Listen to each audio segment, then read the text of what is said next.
I'm not scared. There's a lot that I have to learn. I am no aficionado, make no mistake about it. But damn it, let me hunker down for 2 or 3 months. I'll know the issues. And once that happens, then imagining me on a debate stage with these people, these politicians. Recently, Stephen A. Smith has announced, well, I won't say he announced, but he was at a convention. I think it was the National Black Journalists Convention, where they were talking to him about his recent political stances and his comments about Kamala Harris and the end results of this recent election. And he said that he's been approached by people on Capitol Hill and other politicians to run for president. Unfortunately, over the last few weeks, I've had no choice but to get a bit more serious about it. I've been approached by people on Capitol Hill. I've been approached by people who are elected officials in office, whether it's governors or mayors or what have you, and people have legitimately and seriously asked me about that. I have no desire to be a politician. My life is pretty well. But I've decided I'm no longer going to close that door. I don't believe it. The possibility of somebody approaching him could have been a random stranger in the bar who said, "Hey, Stephen, maybe yeah, exactly." So I'm not going to say that didn't take place. Well, what I will say is nobody within the Democratic Party that is absolutely abysmal and trash currently has gone to Stephen A. and said, let's talk about you. Nobody has. I don't even think as much as the Republicans are also trash of the same coin. They have gone to Stephen A. and said, I don't believe anybody with any political weight has gone to Stephen A. and had a conversation about him running for president. I believe what Stephen A. is doing what he has always done. He is doing things to generate attention, to continue to enhance his brand. And what better way to enhance his brand currently than to dip his toe in the political realm to say so all that's happening now is people are going to go to his podcast to listen of him talking about the presidency. And you're going to get 40 minutes into his couple hours podcast. And what happens? He gets revenue from you listening to see if he's actually going to run for presidency. Stephen A. is not going to run for presidency.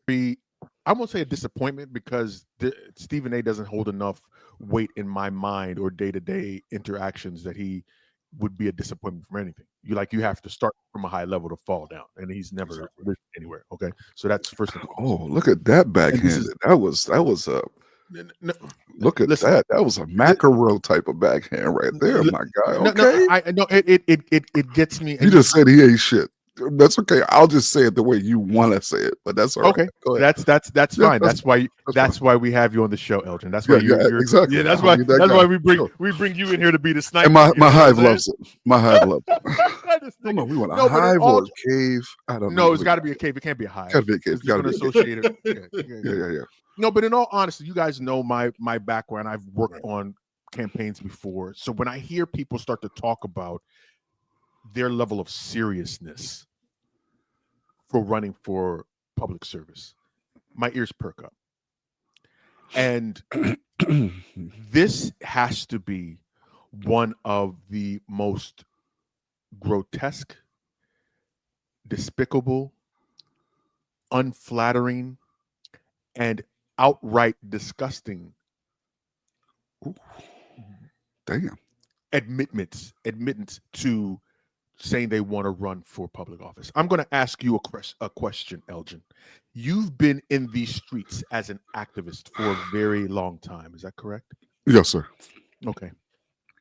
Even though we've had our conversations about what it takes to be an activist, sure. Would you say that it's possible for me to wake up this morning or tomorrow morning and say that I would be as effective as an activist as you are on day one after all the years that you've put into it? And no, that's not possible. Thank you. So here we have Stephen A. Smith, who openly said at this convention, you give me 3 to 4 months to learn the issues. And I'll be able to debate any of these. I'm not scared. There's a lot that I have to learn. I am no aficionado, make no mistake about it. But damn it, let me hunker down for 2 or 3 months. I'll know the issues. And once that happens, then imagining me on a debate stage with these people, these politicians, this is what I do for a living. And if for no other reason than to stand on a debate stage with tens of millions of people watching, that by itself is such a slap in the face to people that take public service seriously, that the only extent of your thinking is a debate. You don't know think it's even more than the public people that in the public sector. I think it is. I think people who the everyday Joe should be offended. Like I think that's my point. Yeah, that is my point, Elgin. That is my point. It gives me a headache. Currently suffering under this current administration that is my point. That is my point. And the fact that hold on, please. I got to get this off my chest because it's really been burning. Damn. It has really been burning in the back of my head. Right. You don't know policy. You've never run for any office. You haven't never held any office. Dog catcher. Nope. You don't have any of the connections outside of a face-to-face with people that possibly maybe might be on Capitol Hill based on what he's talking about. Yeah. And yet, this is your approach. Not that, I'm Stephen A. Smith. I'm interested in politics and I'm going to run for mayor or I'm going to run for city councilor. I am qualified. I'm qualified enough with no background to automatically run for the fucking highest office in the land. And the reason why we are having this conversation is because people have given gas and air to this fucking clown as he keeps talking this shit. Why? As Elgin has already said, he is putting himself in a place by talking about politics where it builds his brand and allows people to think that he has some sort of cachet and credibility. The president, Donald Trump, I will. And I'm not going to call him names and all of this stuff like stupid folks on the left doing, engaging in incendiary rhetoric. It's unnecessary, it's immature, and it's uncalled for. Passion and credibility that he does not fucking have. And if we had taken this gas and air out of the room when Trump was doing it, instead of having mainstream media joke about it and bring it to the forefront, we wouldn't be in the shithole that we're in now.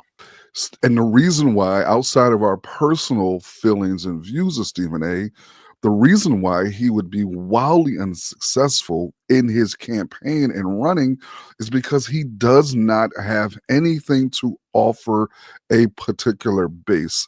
Every part of his ideology, whether it's racial or class, is full of splinters. He's always sitting on the fence. He doesn't go either one way or another. Again, largely because of the kind of economy that he's in his career. Yeah, he would win some debates. This dude spends hours. Don't give him that shit. Don't even give him that shit. I'll take it back. You're right. I don't want to give him anything because I don't want to do that. Don't. You're right. Crush, what do you think? He can't even fucking win a debate against Shannon Sharp. Look, all of this Stephen A. Smith talk is just a direct reflection of the deterioration of our standards as a whole, in society. Absolutely. Just the mere idea of this man and trying to enter this office is laughable at best. I don't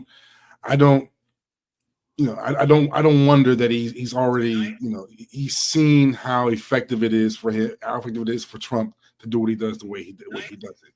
But just like Elgin said, the man doesn't have the capacity to translate a message to a particular base. There's no room. There's no room that would listen to what he has to say. Okay, hold on. There is a room, and this is part of the problem. Okay. I don't know. What we have right now is Stephen A. Smith, and if you got to understand Stephen A. Smith's background, that he finds himself being undercover MAGA, undercover Republican. These are some of the things that we need to understand if you're going to run for public office. Absolutely. Running for public office, you are going to have to be open and transparent and espouse not only your political beliefs, but some of your connections that you have, all of these things. And Stephen A. Smith has never done any of that. He's incredibly private. He's not even a leader in his own industry. So you know what ends up happening because he is loud, brash, and has a large platform is that these powers that be, ultimately end up saying, you know what? Here's a loud black face that is talking about politics. Yeah. And that's why he's invited in his spaces. That's exactly. Let's put him at the forefront. Yeah, it's no different than inviting Charlemagne or some of these other loud people who just talk loud. They don't have to have any substance. If you are a black person who has any type of entertainment cachet, meaning that when you show up, people come to hear you, not because of what you're saying, but because of the entertainment value. If I'm one of his friends, I'm telling him to slow down because he's getting to that place where his arrogance and his confidence is starting to make him feel like he's untouchable. Like he can do and say whatever he wants to. And at some point in time, he's going to get that thing that I think that every black person who believes they climb to that top of the mountain gets. He's going to have his nigger moment. He's going to have that moment where it's going to be that wake-up call. And at that moment, he done cooned so much that little sliver of the door being cracked is going to be so closed, my man is not going to be able to slide in there because you can't come out and start talking about Sister Harris in the way that he was talking about her. He wasn't offering any fair political analysis. He was being very disparaging, and it was just like, my guy, not to mention how he reacts to that moment will determine the rest of his career. Well, I mean, he has a. Because cats have reacted badly. He is not Pat McAfee. But that's part of it. That's honestly part of it because it's like he has such a large platform. He has enough white people that know and recognize him, and they're pushing him to the forefront. And talk less of some of the comments that he makes or typically makes about black folks in the black community. There's a very strong quote by Booker T. Washington, right? Come on. He says, there is another class of colored people who make a business of keeping the troubles, the wrongs, and the hardships of the Negro race before the public. Having learned that they are able to make a living out of their troubles, they have grown into the settled habit of advertising their wrongs, partly because they want sympathy and partly because it pays. Some of these people do not want the Negro to lose his grievances because they do not want to lose their jobs. And I think that is exactly where Stephen A. Smith is. He sees that he has enough gravitas with quote unquote black people. Enough white people recognize him that he can quote unquote jump on Andrew Cuomo, get their attention. Chris Cuomo's show and talk about all this nonsense. Right, but then you go to Gilbert Arenas' show dressed like exactly. You see, just like my man from New Jack City. He went on there deliberately. He plays the game, and it was.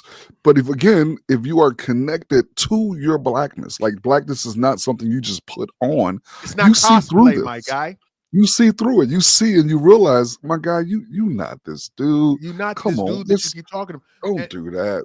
Like I said, bro, I'm just watching him from afar, and it's so aggravating because let's close it out on this. And well, let me take a step back and take a fucking breath because Stephen A. Smith got me fucking worked up in the fucking evening on a Monday. Stephen A. Smith at this point has shown himself not to be I won't say not to be reliable, but he's shown himself to be not trustworthy. Not trustworthy, and two, arrogant enough to think that because Trump was able to do this and be successful, that he could copy it. Is anyone going to tell him that him and Trump are not the same? Outside of the obvious things, like there's a reason why Trump got away with what he got away with. Not only because he's black.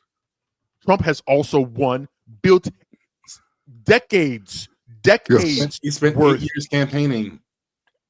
Decades worth of time getting himself into the American household.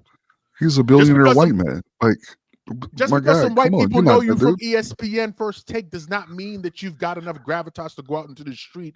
But that's one of the early lessons we've taught, and we can stop with it and transition after this. But this is one of the early lessons that Black parents have always taught their Black children. When they see white folks doing shit, my dad, my mom, me to my children have told them on multiple occasions, you can't do that. You cannot do that silly shit that those white folks over there are getting away with. You cannot do it. The reason why you can't do it is because of their whiteness. Their whiteness, we have been taught clearly that there is a difference in what we are able to get away with. And you're trying to do what a billionaire white man has done, who has a base that is built on poor working class white people.